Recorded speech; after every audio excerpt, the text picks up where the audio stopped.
Hello friends, अस्सलाम वालेकुम। I hope you are doing well. तो मैं जैसे सुबह को 10 AM में उठता हूँ तो मेरी जो हालत होती है वो बिल्कुल गरीबों जैसी होती है। एक्चुअली मैं ऊपर वाले घर में सोता हूँ, जो हमारा सेकंड फ्लोर पर घर में। बेसिकली यहाँ पर हमारे जो है चाचू वाले रहते हैं, तो यहाँ पर मैं इसलिए सोता हूँ क्योंकि नीचे बहुत शोर होता है बच्चों का, तो यहाँ पर मुझे कंफर्टेबल लगता है। नींद से उठने के बाद फ़ौरन ही मैं पैरों में पहनता हूँ चंपल, देन उसके बाद मैं चला जाता हूँ नीचे, क्योंकि बेसिकली जो हमारा सुबह का ब्रेकफास्ट होता है वो हमारा नीचे ही होता है, तो इसलिए मैं नीचे चला जाता हूँ। फर्स्ट ऑफ ऑल तो मैं जाता हूँ अपने पैरेट के केज की तरफ, उसका केज का गेट खोलता हूँ उसे बाहर निकालने के लिए, लेकिन बहुत ही ट्रबल्स के बाद मेरा पैरेट जो है केज से बाहर निकलता है। और बहुत ट्रबल्स के बाद जब मेरा पैरेट केज से बाहर निकलता है तो मैं एक सोफे पर इसको जाकर वहाँ पर बिठा देता हूँ, और फिर हम दोनों वेट करते हैं चाय का। जब तक मैं चाय नहीं पी लूँ मेरी सुबह ही नहीं होती, और मेरे पैरेट की भी। अब घर वाले चाय को पकाने में कर देते हैं बहुत देर, तो मुझे पानी से गुजारा करना पड़ता है जब तक चाय आ जाए। और फाइनली थोड़ी देर के बाद चाय आ ही जाती है और हम दोनों का इंतज़ार होता है ख़त्म।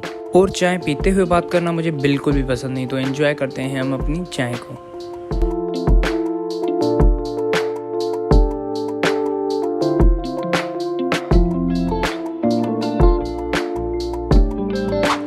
मैंने तो चाय पी ली, लेकिन मैंने अपने पेरेंट को चाय अभी तक नहीं दी, इसलिए ये बहुत एक्साइट लगा पड़ा है कि मुझे अभी तक चाय क्यों नहीं मिली। एक्चुअली जब मैं चाय पीता हूँ तो उसी कप में ही मैं इसके लिए थोड़ी बहुत चाय बचा के रखता हूँ ताकि ये पी सके। एज वेल एज जो चाय थी वो बहुत ही गर्म लगी पड़ी थी, यही रीज़न था कि मैं इसको चाय अभी तक नहीं दे रहा था। तो चले इसका इंतज़ार करवाते हैं ख़त्म, ऐसा ना हो कि ये अपने दिल में गालियाँ देना शुरू हो जाए।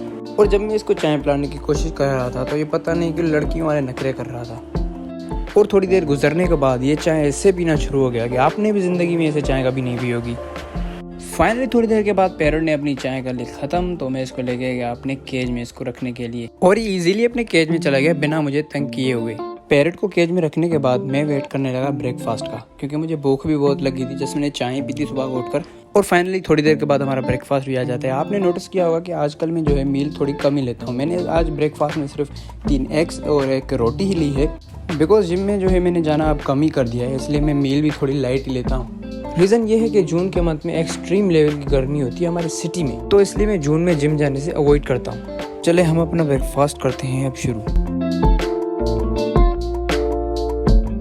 बर्ड के साथ टाइम स्पेंड करने के बाद और मेरा ब्रेकफास्ट कंप्लीट करने के बाद मैं चल पड़ा अपने गार्डन में। गार्डन में जाने का जो मेरा मेन मोटिव था वो ये था कि हमारे गार्डन में एक गैरेज है, वहाँ पर हमने जो है बैल बांधा हुआ है। अब आप सोच रहे होंगे कि बैल उमर भाई ने कब ले लिया, तो ये बहुत बड़ी कहानी है। चलिए मैं इस कहानी को थोड़ा बहुत समराइज करता चलूँ। अब आप ऐसा समझें कि मेरे साथ भी ये बहुत बड़ी ट्रेजेडी हो गई है। जब मैं जिम पर था तो मेरे बिहाइंड में मेरे फादर और मेरे जो ब्रदर्स थे वो ये बैल लेकर आ गए, तो मुझे बिना बताए हुए। और जब मैं जिम से वापस आया तो मैं अपने गार्डन में गया और मैंने सामने देखा कि ये बैल बंधा हुआ है। तो फिर मैंने घर वालों से पूछा कि ये बैल किसका है। फिर मुझे उन्होंने बताया कि ये भाई आपके अब्बू और आपके जो भाई हैं वो लेकर आए। अच्छा, जो हमारा आज मेन मोटिव था वो था हमारे बैल को नहलाने का, क्योंकि गर्मी भी बहुत है। तो मैंने अपने कज़न को कहा कि जाओ शैम्पू लेकर आओ और मेरी हेल्प करो बैल को नहलाने में। और इन सब चीज़ों के बाद हमने फर्स्ट ऑफ ऑल जाकर अपना मोटर का बटन ऑन किया, और उसके बाद जो हमारी पाइपलाइन जाती है पानी वाली गार्डन में उसको वहाँ से ऑन किया। फाइनली हमारा जो पानी था वो भी आना स्टार्ट हो गया नल से, और मैं वेट कर रहा था क्योंकि पानी बहुत गर्म आ रहा था। जब तक पानी ठंडा हो जाए हम फिर बैल को नहलाएंगे। थोड़ी देर के बाद ही ठंडा पानी आना शुरू हो गया, तो हमने सोचा कि अब बैल को नहलाना चाहिए, और फिर हम लग गए बैल को नहलाने में, मैं और हमारे जो कज़न्स थे।